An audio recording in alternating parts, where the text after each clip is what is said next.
বরিশালে বাম গণতান্ত্রিক জোটের বিক্ষোভ সমাবেশ ও মিছিল অনুষ্ঠিত হয়েছে।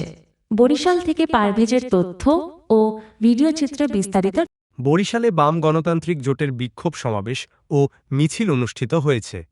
15ই মে বৃহস্পতিবার সকাল 11:30টায় নগরীর অশ্বিনীকুমার টাউন হলের সামনে এই কর্মসূচির আয়োজন করা হয়।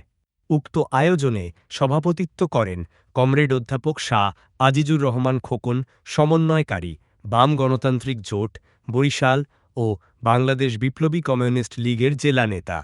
সমাবেশে বক্তব্য প্রদান করেন বাংলাদেশ কমিউনিস্ট পার্টির কেন্দ্রীয় কমিটির সদস্য ও বরিশাল জেলা কমিটির সভাপতি অধ্যক্ষ কমরেড মিজানুর রহমান সেলিম, বাংলাদেশ বিপ্লবী কমিউনিস্ট লীগের বরিশাল জেলা কমিটির সাধারণ সম্পাদক অধ্যাপক জলিলুর রহমান, বাংলাদেশ কমিউনিস্ট পার্টির বরিশাল জেলা কমিটির সাধারণ সম্পাদক কমরেড দুলাল চন্দ্র সরকার এবং বাংলাদেশ সমাজতান্ত্রিক দল বাসদের নেতা কমরেড ইমাম হোসেন খোকন।